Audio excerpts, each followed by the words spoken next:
फिल्में और फिल्मों की कहानी किसी के असली जिंदगी से कम नहीं होती। यहाँ ऐसे भी लोग हैं जिनकी जिंदगी फिल्मी कथानक जैसी होती है, पर ऐसे लोगों का अंत भी भयानक होता है।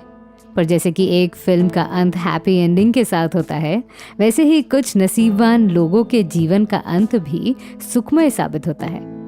आज इतनी दार्शनिक जैसी बात इसलिए हो रही है क्योंकि आज हम ऐसे एक्टर की कहानी लेकर आए हैं जिसने 50 का दशक अपने गजब अभिनय के पल पर कामयाबी हासिल की, पर खराब किस्मत के कारण उनका जीवन कष्टदायक रहा। पर 80 के दशक के बाद उनके बेटे ने प्रसिद्धि के सारे रिकॉर्ड्स तोड़ दिए और खुद को सुपरस्टार बना दिया। सिर्फ और सिर्फ बेटे के कारण पिताजी का नाम याद किया जाता है, और वो हैं गोविंदा के पिताजी अरुण आहूजा। गुलशन सिंह आहूजा उर्फ अरुण। फिल्म जगत में उन्हें अरुण इस नाम से जाना जाता था। गुलशन के अरुण बनने की कहानी ये थी कि उनकी पहली फिल्म के दौरान वो रातों रात सुपरस्टार बन गए थे और इस फिल्म में उनके किरदार का नाम अरुण था। इसी कारण से उन्होंने अपना नाम बदल दिया। अरुण जी का जन्म अविभाजित भारत के गुजरावाला प्रांत में एक सिंधी परिवार में हुआ था। वो तारीख थी 17 जनवरी 1917।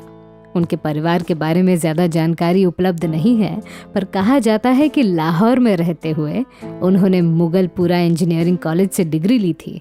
1937 के साल तक वो लाहौर में ही रह रहे थे।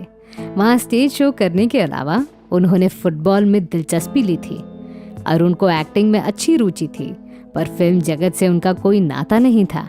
लाहौर में रह रहे फिल्मकारों से उनकी मुलाकात भी होती थी, पर एक मशहूर फिल्मकार महबूब खान का अपने फिल्म कास्टिंग के सिलसिले से लाहौर आना हुआ। यहाँ आकर उन्होंने स्थानिक कलाकारों के लिए ऑडिशन आयोजित किया। असल में महबूब खान चाहते थे कि उनकी फिल्म में कोई नया चेहरा हो। कुछ दिन गुजर जाने के बाद भी उन्हें मनचाहा एक्टर मिला नहीं, पर एक दिन अरुण को पता चला कि उनके शहर में महबूब खान आए हैं, तो तुरंत ही उन्होंने मुलाकात की और ऑडिशन दिया। अरुण रंग रूप से खूबसूरत थे और उनकी वाणी भी मधुर थी। इसी से महबूब खान प्रभावित हुए और अरुण को बतौर हीरो साइन किया गया। सागर मूवीटोन अंतर्गत 1949 में रिलीज हुई उस जबरदस्त फिल्म का नाम था एक ही रास्ता।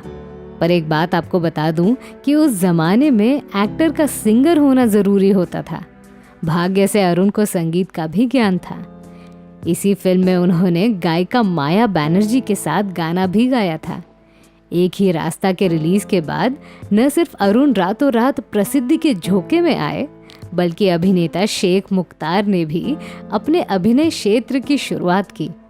आगे चलकर अरुण ने अपना असली नाम गुलशन से बदलकर अरुण कर लिया। देखते ही देखते अरुण की आने वाली काफ़ी फिल्में सुपरहिट रही और वो महंगे कलाकार बन गए। 1940 की सुपरहिट फिल्म औरत ने भी अरुण के करियर को उड़ान भरने में मदद की। आपको बता दूं कि मदर इंडिया फिल्म असल में औरत की रीमेक थी, जिसमें मुख्य अभिनेत्री सरदार अख्तर के पति के रोल में अरुण थे।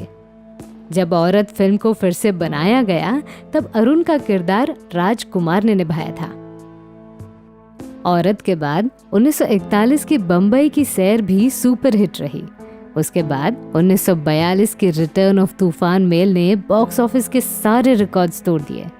लगातार मिलती रही सफलता के कारण अरुण माला माल भी हो गए थे। मुंबई के बांद्रा इलाके में उन्होंने आलीशान बंगलो भी खरीद लिया और सह अभिनेत्री निर्मला से शादी भी कर ली। निर्मला और अरुण की मुलाकात फिल्म सवेरा के शूटिंग के दौरान हुई और देखते ही देखते 1945 के साल में उन्होंने शादी कर ली। 50 का दशक लगते लगते उन्होंने लगभग 30 से अधिक फिल्मों में काम किया था। बेटी, हॉलिडे इन बॉम्बे, सवेरा, शंकर पार्वती, अंधेरा, कारवां, आम्रपाली, 40 चोर, खूनी, उषा हरण, जय महालक्ष्मी, औलाद, ये वो फिल्में हैं जिनमें अरुण ने कमाल का अभिनय किया था। फिल्म जगत में एक बात हमेशा कही जाती है कि जो इंसान जिस काम में एक्सपर्ट हो उसे वही काम करना चाहिए। लगातार आए पैसे के मोह में पड़कर अरुण ने प्रोड्यूसर बनने का फैसला किया और 1948 के साल में सहरा और जय है साजन जैसी फिल्में बनाकर बर्बादी का रास्ता बना दिया, क्योंकि उनके 2 फिल्मों में सिर्फ एक फिल्म को रिलीज किया गया और वो भी काफ़ी फ्लॉप रही, जिसके कारण अरुण भारी कर्जे का शिकार हो गए। 50 का दशक लगने के बाद उन्होंने छोटे बड़े किरदार निभाना शुरू किए, पर उस काम से उन्हें उतने पैसे नहीं मिलते थे जिससे उनका कर्जा मिट जाए। और उस जमाने में नए कलाकारों के आने के कारण फिल्मकारों ने अरुण को बुरी तरह से भुला दिया था। दिन महीने साल गुजर गए पर उनका कर्जा नहीं मिटा। इसी कारण से उन्होंने अपना बंगला बेच दिया और मुंबई के बाहर विरार में रहने लगे। एक इंटरव्यू में अरुण की बीवी निर्मला बताती हैं कि समंदर किनारे बसा बंगलो बेचने के बाद वो विले पार ले आए। उसके बाद वो लोग विरार के चाल में रहने लगे, जहां मशहूर अभिनेता गोविंदा ने जन्म लिया था। अरुण की कहानी अपने आप में बहुत चीज़ों को बयां करती है कि अगर गलत फैसले लोगे तो अंजाम भी बुरा होगा। अरुण आहूजा चाहते तो थोड़ा रुक सकते थे। समय से पहले उन्होंने प्रोड्यूसर बनने का फैसला कर लिया। लाहौर के इंजीनियरिंग कॉलेज से शुरू हुआ उनका सफ़र आलीशान बंगलों से होते हुए छोटी बस्ती तक सीमित हो गया। पर इस कठिन परिस्थिति में अरुण की बीवी निर्मला देवी ने संगीत समारोह में गायन करते हुए घर को संभाल के रखा।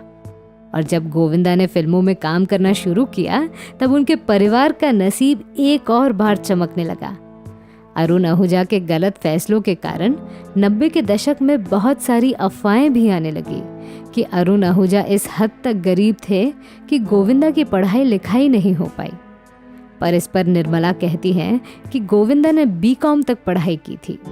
अफवाह ये भी फैल गई कि अरुण आहूजा मानसिक स्तर से इतने गंभीर हो गए कि वो रास्तों पर भटकने लगे। जब इंसान प्रसिद्धि के झोंके में सवार होता है तो अक्सर उनको लेकर अफवाहें और गलत फहमियाँ बनी रहती हैं। पर अरुण आहूजा को लेकर पब्लिक ने लिमिट पार की थी। खैर, उनके पर्सनल जीवन की बात की जाए तो बता दूं कि उन्हें 3 बेटियां और 2 बेटे हैं। आज के समय अरुण के सभी बेटे और पोते पोतियां काफ़ी हद तक प्रसिद्ध हैं।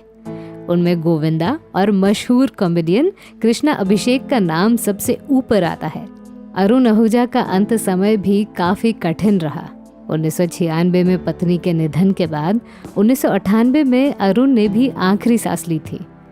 कहा जाता है कि गोविंदा ने जब आलीशान बंगलो खरीदा तब अरुण ने अपने बेटे के साथ उस बंगलो में रहने से मना किया था। उन्हें विरार से इतना लगाव था कि अंत समय तक वो वहाँ से बाहर निकले नहीं। तो मैं थी आपकी अनामिका। मेरी सुनाई हुई कहानी आपको कैसी लगी ये हमें कमेंट सेक्शन में ज़रूर बताइएगा और हमारे channel biography and real life stories को सब्सक्राइब करना न भूलें। नमस्कार।